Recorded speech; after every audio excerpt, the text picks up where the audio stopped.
What is good, YouTube, and welcome back to MKE MANIACI. We are back to regularly scheduled programming, man. So it's been a little minute, man. My camera broke. I had to get a new camera. It's been a while, but we back to it, man. We are on the road to WrestleMania, and I figure why not start our WrestleMania themed videos here on the channel. We got 10 WWE stars who never had a WrestleMania match. Now, with these rumors of Triple H won WrestleMania 39 to be more simplified, not everybody can have a WrestleMania match, which, you know, could lead to a lot of disputes on who deserves it, who doesn't deserve it. But it definitely makes WrestleMania feel once again like a big event, more exclusive event for the elite of the elite, man. So we're gonna see 10 WWE stars who never had that WrestleMania match. Let's get it.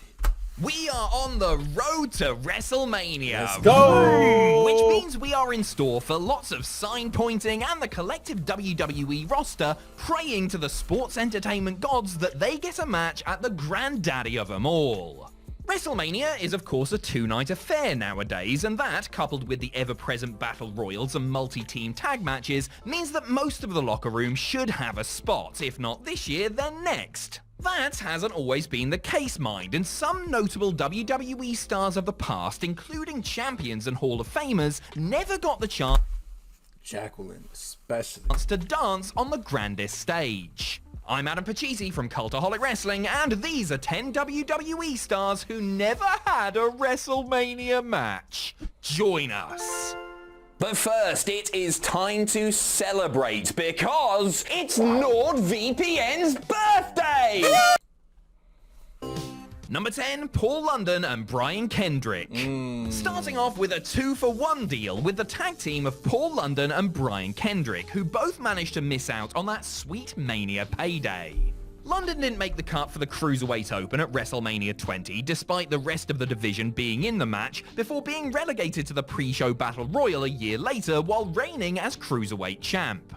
His best chance of getting on the show of shows was alongside Kendrick in 2006, as the two were feuding with tag team champions Eminem in the run-up to Mania 22.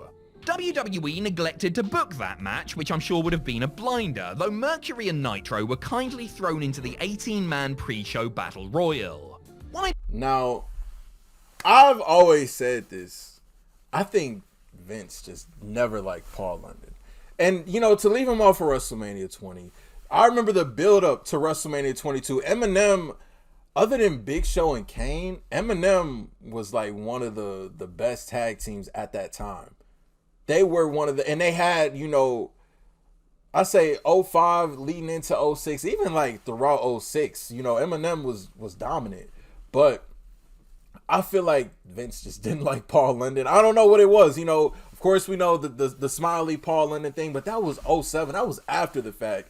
I just think he just never really cared for Paul London. And relegating Eminem to a pre-show Battle Royal at that time was insane to me. They definitely deserved a main match at WrestleMania for sure. Mercury and Nitro were kindly thrown into the 18-man pre-show Battle Royal.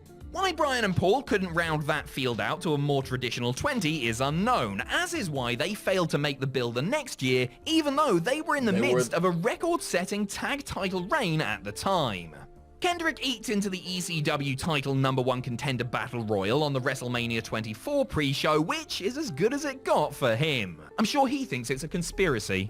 Number 9, Lanny Poffo. Ooh. Macho Man Randy Savage is responsible for some of the greatest moments in WrestleMania history, from his historic showdown with Ricky Steamboat and his main event WWE title meeting with Hulk Hogan, to his reunion with Miss Elizabeth and his WWE title triumph over Ric Flair. His younger brother Lanny the Genius Poffo, on the other hand, has precisely 0 WrestleMania matches to his name. Leaping Lanny may have been an undercard guy for most of his WWE run, but he did work for the company full-time between 1985 and 1992. Poffo got a so-called WrestleMania moment when Brutus the Barber Beefcake gave the Genius a haircut after his victory over Mr. Perfect at WrestleMania 6. I mean, I get mine done for a $5 by some guy called Alan, but a trim in front of 67,000 is alright too, I guess. He may have wrestled hundreds of matches for Vince McMahon, but not a single one of Lanny's took place on the grandest stage of them all. It's hard, man. First off, R.I.P. Lanny. It's hard because, you got Macho Man Randy Savage. Sometimes I feel, when you're in the shadow, there's a few exceptions. You look at the Hardys. But even at the Hardys, Matt Hardy always kind of got the short end of the stick. But, I mean, I don't know, man. Especially at that time.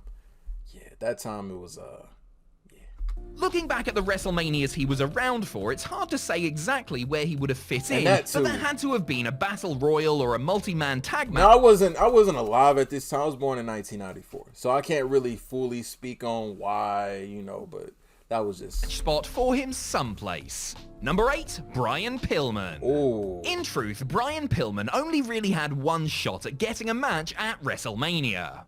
Signing with WWE in June of 1996, he missed WrestleMania 12 by a good couple of months. Toward the tail end of the year, the loose cannon embarked on a very memorable feud with former Hollywood Blondes tag partner Steve Austin.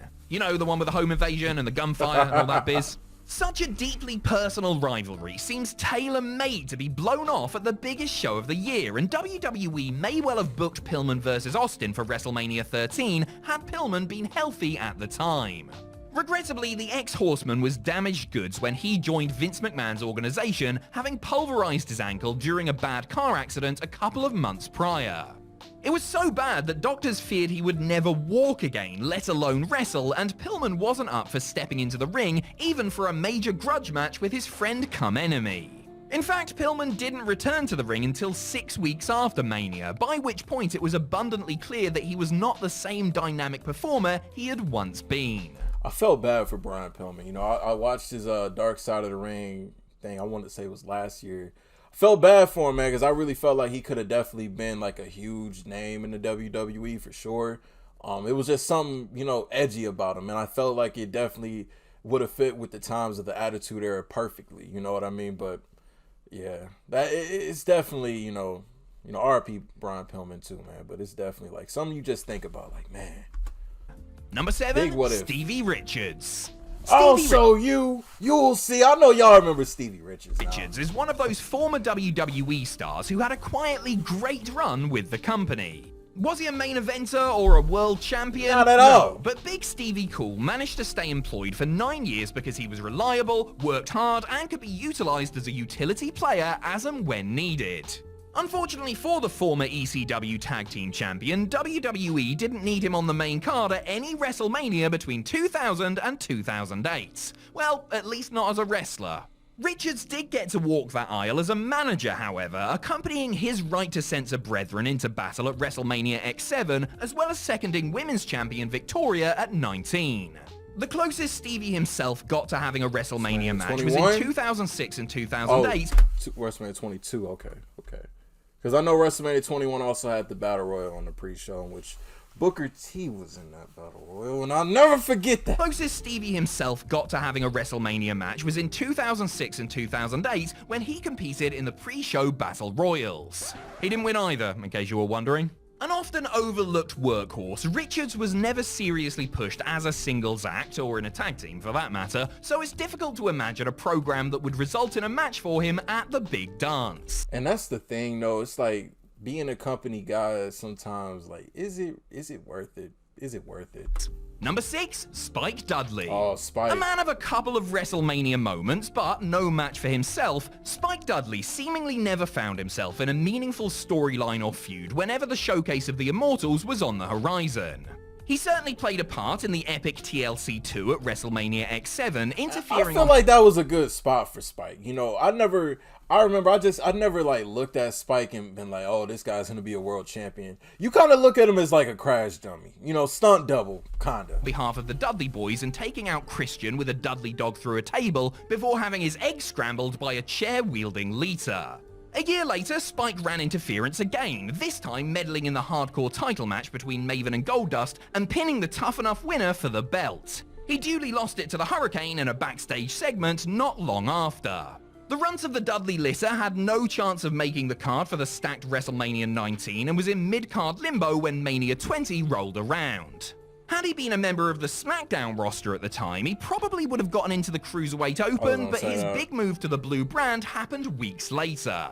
The then former Cruiserweight champion was put in the pre-show Battle Royal at Mania 21 a few months before he was released. Number 5, Crime Time. Oh, man. The tag team of Crime Time, JT R.P. Shad and Shad Gaspard, were both pushed and popular. But despite being an overact, they never won the WWE tag titles or had a match on the company's flagship pay-per-view. I want to say this right now about Crime Time. When they first came in, y'all know why, I liked Crime Time, but I feel like it was just, I think it was bad timing. You had Rated RKO, we had, it was Flair and Piper were a team, like it was a lot going on.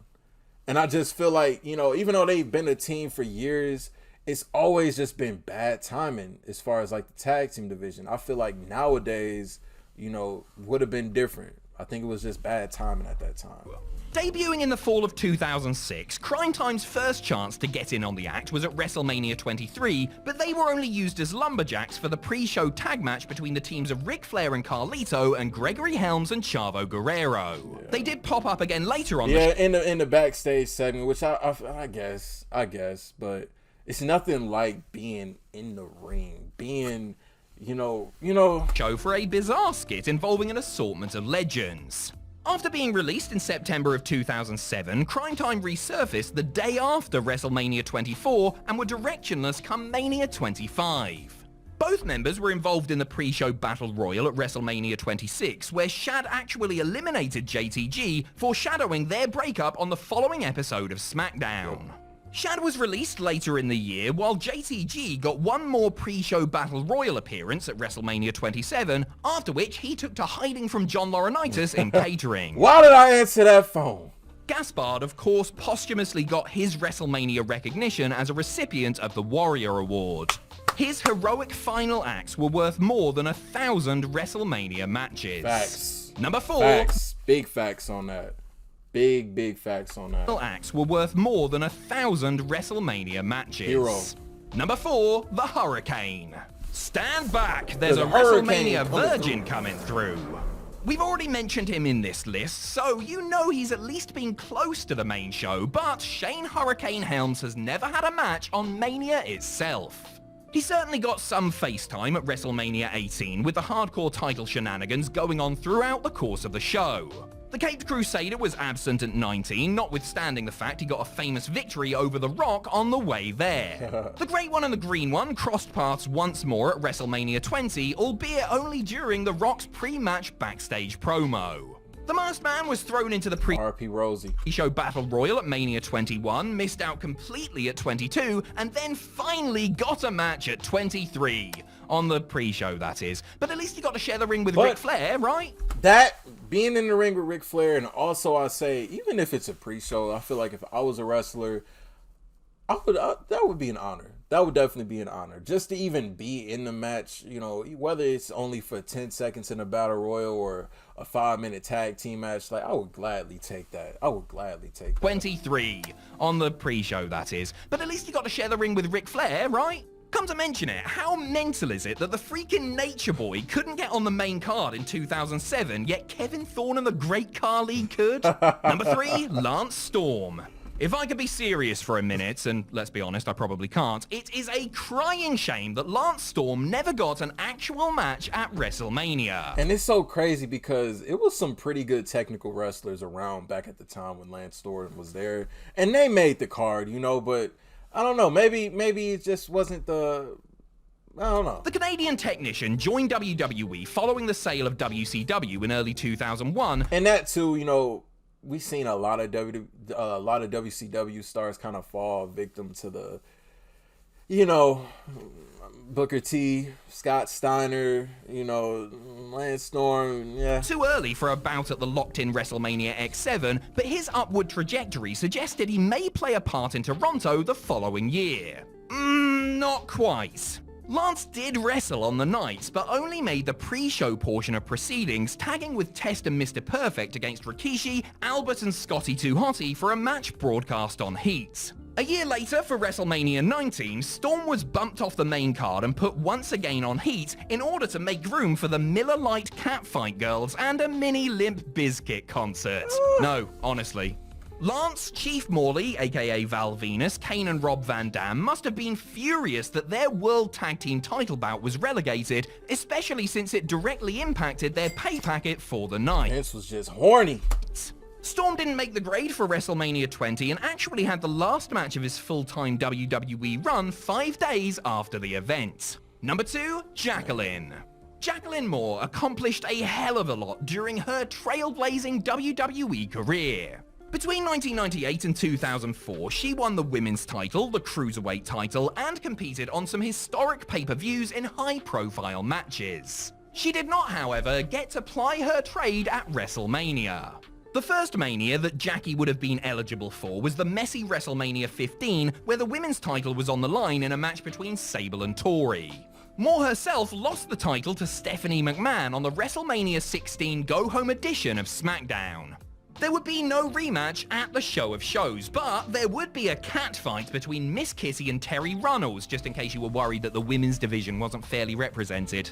Luckily for Jackie, she got herself a WrestleMania moment when she accompanied the APA and Taz for their 6-man tag at WrestleMania X7, made doubly sweet since it took place in her home state of Texas. I kind of feel bad for Jacqueline. I feel like another case of maybe if it was like nowadays, it would have been different if she was around, because no doubt about it, she would have been on the main card. She would have been one of the top names, but at that time, it didn't work out.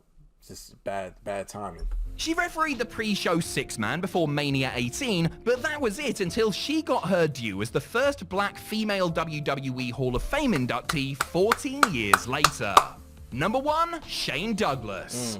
He is predominantly remembered as being the franchise of ECW, but Shane Douglas also had a couple of runs in WWE. The dynamic dude's best chance of making the WrestleMania card was probably at Mania 7 in 1991. Douglas had been plugging away since the previous summer and was rising through the ranks steadily when he had his breakout performance in the 91 Royal Rumble. Lasting 26 minutes and 23 seconds, Shane didn't score any eliminations, but he was clearly being positioned as a promising young star and had recently gained momentum with televised victories over the likes of Haku. Considering there were 14 matches on the main card at Mania 7, you would have fancied his chances of being in one of them. However, Douglas left WWE just a week after the Rumble to care for his ailing father. The former ECW champion returned in the summer of 1995 as evil educator Dean Douglas, but any WrestleMania hopes he may have had were quashed due to a mixture of injuries and politics, and he was out the door come January 1st, 96. Back to the drawing board, Dean. Well, the blackboard anyway. 10 stars who never had a WrestleMania match. Y'all let me know y'all thoughts and opinion on this. Anybody else y'all could think of, man. You know, I'm excited for WrestleMania. And yeah, we got a lot more content coming, man. Daily content coming here on the channel. So if you are new, hit that subscribe button for me. Link down below in the description for y'all to check this video out in its entirety with no interruptions. And I'll see y'all in the next video. Thank you for watching MKE MANIACI.